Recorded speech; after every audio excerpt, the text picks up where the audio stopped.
Well, I can tell you guys right now, I did not want to have to do this, but when someone is wrong, you got to call them out on it. So Matt Reisinger here, he's completely wrong about this most recent video he put out where he says this is the worst built house in America, and I'm going to watch the video with you right now and explain to you and explain to him, really just educate people on how these things happen. Like, why are these things the way they are in this video? Here's my quick analogy. A lot of people, when they lift open the hood of their car, have no idea what they're looking at. All the parts, all the moving parts, the belts, the nuts and bolts and filters, everything. They just see a big chunk of metal and are like, hey, it goes forward when I push on the throttle. It moves. A lot of people, it's the same way with a house. They just see the finished product. They see the walls, the paint, the floor, the trim, everything like that. And they say, hey, it has 4 walls and I can sleep in it. That's pretty cool. They don't know everything that goes into it. I don't either. Don't get me wrong, I'm not an expert. I'm not a builder like Matt Reisinger here. I'm just a finished carpenter who doesn't work for any builders or interior designers or GCs. I just am really an independent contractor that goes straight to the homeowner, picking up all the crumbs that these bigger guys won't pick up. And I find it make a pretty good living doing it that way. So I'm just giving you my 2 cents. I'm not an authority on this, but from what I've seen in my decade on job sites, I can explain a lot of this stuff. So let's get right into it. I've already watched it once. That's what gave me the idea, obviously, to make this video. I'm gonna watch it with you guys again and give you my commentary on it. So. Hey guys, come on in. Welcome to the worst built house in America. That's right, this house is terrible. I'm gonna show you all the things not too bad. Not do.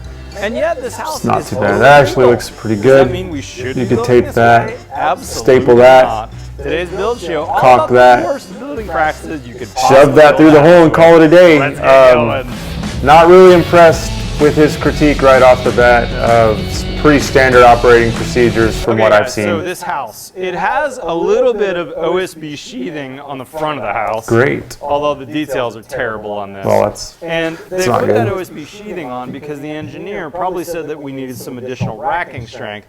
But most of the house has this right here. This is a cardboard sheathing, which is stapled or nailed onto the house. Cardboard is a great product. Does not get the credit it deserves. Not sure where he's getting his information from, but cardboard is phenomenal. But what we do have is a lot of storms, a lot of wind events, a lot of rain, and this flimsy sheathing right here can easily fall apart if we have a high wind event. Now they have to have some lead bracing in a few places. That's where they've it's not that flimsy. When he pushed on it, it wasn't moving. It's framed on 16-inch on centers, which means they're going to put some batt insulation here. But what they haven't done a very good job on is air sealing. Oh, that's fine. I mean, you could easily tape that up. But let's say you forgot you missed a hole. I mean, a little black mold never killed anyone. Black mold is everywhere. Condensation issue in my house in Kentucky. I got on the phone with him and we talked about it. And in his kitchen, and this is basically the same wall assembly, 2x4s, thermoply, and then he's got brick on the outside. He's got condensation happening in the summertime right here at his electrical boxes. Let's think about this for a minute. I know exactly what that is. So more than likely there's a countertop right there because those outlets are counter height. And I would say he's probably got an Instapot or something plugged in right there where it's, I don't know if you guys know what that is, but it's there's a lot of moisture that comes off of it. It steams vegetables and stuff like that. Or he's boiling his eggs right there too close to that. I wouldn't really be concerned with that. An ice line or a water line, I should say, for a fridge, it'd be really easy for condensation to happen here. Also, condensation on the back of that sheetrock, which means that when someone remodels this in 15 or 20 years, you're going to find all kinds of mold in the back of that sheetrock. Don't try to pull the mold card because, like I said, black mold is everywhere, and we're just going to have to live with it. It's like the coronavirus, so I wouldn't be concerned with it. Sticking through here. See all that light coming through those nail holes, those holes down They'll tape it up. Electrical wire. I can guarantee it. The problem with the sheathing is you barely have to breathe on it wrong. That's not bad at all. It's really easy to make a hole in this. But because it's basically a cardboard product that has kind of a waxy coating on both sides, tape will stick to it. In fact, a lot of times I'll see this white Yeah, that's what that stuff was made for. Just like caulking was made to fill gaps. I mean, if there was no gaps, there'd be no caulking. If there were no holes, there'd be no tape. I don't know where he's going with all this, honestly. You just tape it. Again, he's showing another area that could be taped. Can you imagine if this had a stud bay in it and that wind was humid air coming into that stub bay? The other thing you don't think about is in Texas we have tons of bugs. We have cockroaches, we have ants, we have fire ants, we have all these kinds of things. When those come through those locations, that's a perfect spot for them to enter your house. Yeah, but if you get pest control, I mean, they won't even really make it that far. Now, this is nothing to do with the sheathing or construction type, but you got to manage your jobs. When you see trash. Okay, all right. Now this right here, okay. Let me explain this one. Now, what happens a lot of times, these guys, they're being told like, hey, do your best. You're going to be building the model home. And what happens is they get all, psyched up and pumped up, and they're like, well, if I'm going to be building the Modelo, I might need to be drinking some Modelo. So, I mean, I see how this could easily happen. And as far as all the other trash, I really don't blame the guys. I blame the food trucks, because it seems like every hour on the hour, they're just coming through, blasting their horn, just honking it like they're getting into a car accident or something. And then, you weren't hungry. As you hear that horn, you know what it is. It triggers something in your mind. You get hungry. And then you got to stop what you're doing, put the roll of tape down, put the caulking gun down, and go buy some food. And then I honestly blame the food trucks for this. They probably should ban them from the construction sites, because they slow productivity and they cause a ton of trash. So, yeah, I understand where this Modelo is coming from, and it's really sad how they lie to these guys and tell them they're building the model. I don't like it. Trash. What's the homeowner going to think when they come to this house? Man, this is terrible. Oh, I hate seeing this. Look at this. Electrician came through, and instead of using a knife, it looks like they punched a hole in it. Kind of one of the benefits of having a cardboard wall of sheathing is that you can easily make a hole in it. I mean, it actually speeds up productivity, because now the electrician didn't have to go back to his truck to get a fresh razor blade, or if he forgot his knife out there, I mean, you just boom, punch a hole in it. It's actually kind of fun. So again, I don't know where he's going with this. I feel like he's reaching just to find something. It's weird. And that's how they got these wires to come through. That's the problem with the sheathing. It's too easy to damage. It's too easy to make a hole. And then on the outside, oh yeah, look at this. How do you waterproof that? How do you air seal and bug seal that? I mean, about the best you can do is stick some tape on it. And see, he's starting to get it now. He's been on site for a while now, and it's starting to register. Tape, caulking, tape, caulking. I mean, it's really pretty simple. So he just said it right there. The best you could do is put tape, and I agree. And get that tape to go. Look here. That's not good. Okay, now this one I can definitely explain. All right, guys, it happens all the time. No big deal. What happens is the guys order the material and they say, hey, and we want some Corona too. Now, the guys at the lumber yard usually don't speak Spanish, and they probably told the delivery driver, hey, don't forget they wanted some Corona too. And he stopped and picked him up some Corona. Since Corona is a Spanish word that translates to crown, don't forget the coronavirus. Corona is a Spanish word that translates to crown in English. It's just a mix-up. I mean, they wanted some crown molding. Instead, they got this beverage that they didn't even want. So they dumped it out and threw it on the ground, and now they're just waiting on the crown molding to arrive. So pretty self-explanatory here. I don't know why he's even talking about this. It's pretty common. We're going to assume that the builder was not paying attention when you see those kinds of things. 2x4 construction with this cardboard sheeting, the worst. It's not legal everywhere because of seismic and some other issues, but in many, many parts of the country it is.